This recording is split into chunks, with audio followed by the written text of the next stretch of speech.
Hey everybody, good to see you. It's Rob and we're going to talk about something tonight. I just finished up a little snack here, some Vienna sausages, and you know I've had them for a while. I think I got this batch in January of 2011. That makes them 9 years old. 9 years old, cheers. I didn't think that one through very good. Good and salty, isn't it? Here. Anyway, what I was going to talk about tonight was something that I've been wanting to talk about for a while. Actually, I just thought of it, I don't know, a couple of months ago, that I've never shared a little secret, something I've done that I kind of always do. Move these guys out of the way. That's worth sharing. You know, when I'm out in the woods a lot of times, out camping, whatever else, I don't worry about getting lost. But it could happen. I think the old saying, I may have told y'all this from that movie one time, they asked the guy if he ever been lost. He said, lost? No, never lost. I got a little confused for a couple of months one time. That's never happened to me quite to that extent. But what I'm going to show you is a little survival kit that I put in here that I kind of snuck in. If you shake it, you can hear it. But otherwise, you wouldn't know it was there. Let's see, these are flathead screws, so I won't. This guy. I was working on some of these other ones, I was going to do those and figured it would be good to go ahead and share this, kind of like I'd thought about. But I'll just show you what I do. Because I've never had to use one, but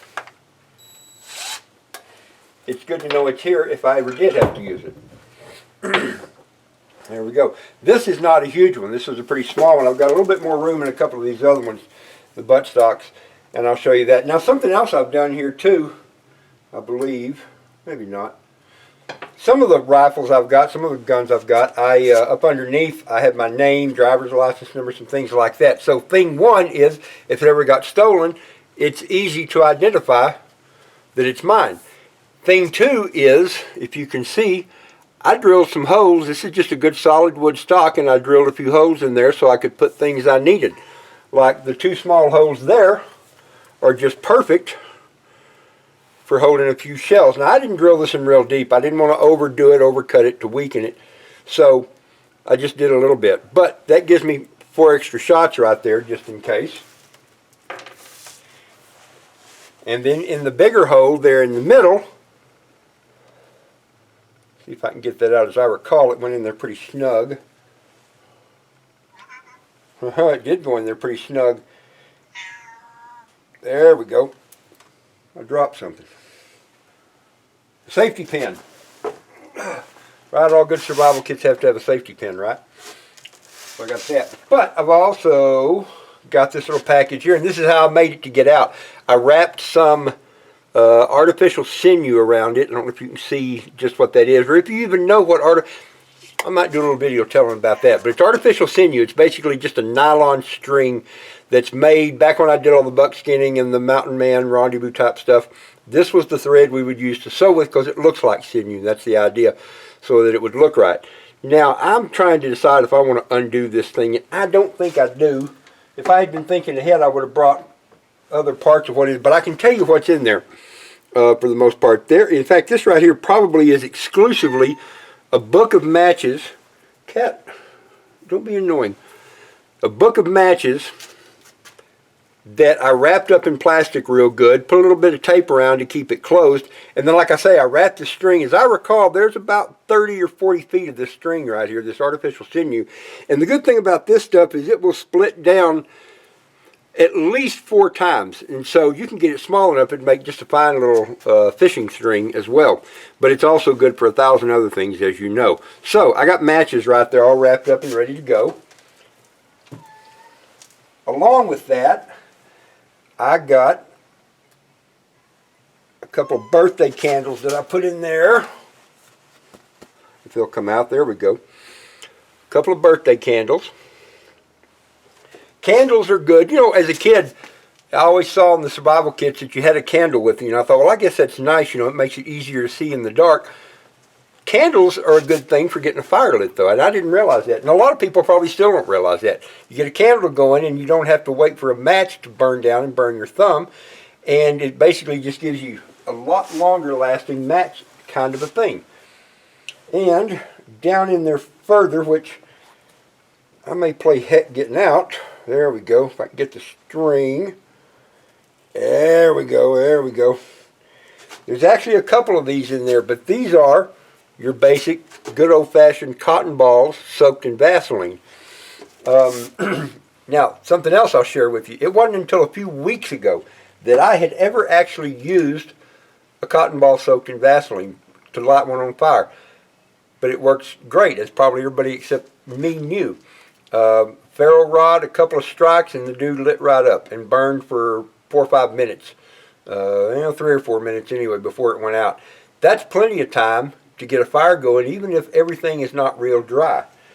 So anyway, that's what I've got in there. That's just kind of the basic little thing right there. Now, set this guy here. The next one I'm going to do, and by the way, I'm using the cotton balls courtesy of an old friend of mine from a long time ago. I don't know if any of y'all remember that video. That was a while back. This was a mail call I did. Team Foco, hat tip. I was going to do some of these other ones here too. This is the one that I'm doing next. That rifle I had just then, I guess I should have told about that. I didn't even think about it. I know what it is. I figured y'all did too, and I figure you do. It's just a little Ruger 1022. And I could work those holes out a lot bigger if I needed something. But the idea here of all these, before we get too far I guess, is not even for a long-lasting, get you out of any situation survival kit. The idea with these is if you get, all of a sudden it's dark and you're out wherever and you need something because you didn't have anything or you walked, whatever reason, you know how that goes. This gives 2 or 3, 4 extra shots, and it gives a way to build a fire. And I'm thinking I've got something else like a Band-Aid or some other little something in that. I don't remember. When I put it together, I remembered what it was. This is one of my long range rifles. This is Savage 308, good long barrel, good scope and all like that. I think y'all probably seen this before and know all about it. But this one, it's got a plastic stock on it, and it was filled with foam, like a spray foam kind of a thing. And so what I'm doing is I'm kind of carving that out. And I'm not going to go through the whole process here while I'm doing that. But I'm going to carve a little bit more of that foam out, and then inside of that I'll put basically kind of the same stuff, except since there's a little more room in this one, this one will get a little Ziploc bag here that's got the butane lighter in the cotton balls, and it's got a couple of Band-Aids, and then I'll drop 4 shells down in there with it. The shells are good. I mean, I think I can get 4. I mean, this still isn't huge. This is still a fairly small space. But I know I can get 2 shells in there. If I'm lucky, I'll get 3 or 4. And it'll be the same kind of thing. And basically, that's the way it goes with a lot of these. Like this guy right here. In fact, I was wanting to pull this off and have a look. I think I know how it comes off. I think we take... This is another Savage. For those of you that don't know, Savage is a great firearm. It's a lower... It's not one of the big, expensive Cadillac type rifles. But I'm telling you, both of these Savages, I'm not afraid to take a shot at 300 yards. And with that 308, I'm not afraid to go out to, well, I guess the furthest I've ever really done much shooting is about 600. But that works. Let's pull this sling off of here. This one, there's no places for screws, and it had me baffled for a minute. And then I thought, I bet I know.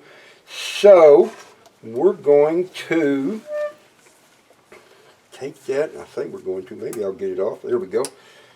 Pull that loose, and I have a feeling that if we unscrew the sling support, what else have I got here? I bet that'll do it. And I'm really kind of surprised. I've had this rifle quite a while. I'm surprised. Well, I've had both of them quite a while, but I'm surprised I hadn't done that to this rifle. There we go. Get that dude undone. All right. Ho ho. Nice. This is big time hollow. If you can see in there, if I can turn it to the light a little bit, and you can see this one goes down in there a long ways. I can just about get my whole hand in there. So I ought to be able to put some real goodies in this guy right here. Let's I got a flashlight. Let's just see what we got, because I'm curious. Oh wow, this goes all the way down. This has nothing in it. See if you can see that. Get the angle right. Ha ha ha, trying to do this like looking in a mirror doing something. Anyway, maybe you can see, get a glimpse in there. This is just crazy, difficult, stupid here. Anyway, it goes all the way down in there, including down into this part here as I look and see. So I may have to stuff a rag or hey, maybe some toilet paper. Maybe I can stuff a bunch of toilet paper down. I don't know if that's a good idea or not, or a rag. If I put it in plastic, because there is always a chance if I'm out in a rainstorm or drop this thing and drop it in a lake or a river or something like that, because we got lots of lakes and rivers around here. But water got in there, got that wet, that wouldn't be a great thing. So I'd have to have it wrapped in plastic or something. And that's the idea too. But anyway, that's what I'm working on, and that's just a little tip, secret, neat thing I wanted to share with you. The Mosin here has got a solid wood stock, so, and I don't take that out much. I may or may not do that one. Oh, I was going to mention to you, one thing that's tricky, now I hadn't figured out how to do it on this type of a rifle. It's, if you pull that out and open it up, there's a real cool, nice hollow place in there to put something. But when you slide it back forward, all of a sudden that hollow space is gone. So this one, this may have to be its own survival kit. Maybe, no, I was going to make a bad joke. This one may have to do its own thing. I may just have to remember to actually have stuff in my pockets or not go anywhere without a little backpack. So, that's that. Anyway, that's it. Just hopefully some little quick something. How long did we go here? Wow, we went 11 minutes. I don't know when to shut up, do I? Anyway, that's what we did. It ought to be fun, and I'll work on these and everything will go good. If you've got something like that, try it. Sometimes it helps to just get creative and do it that way. All right, cheers, y'all.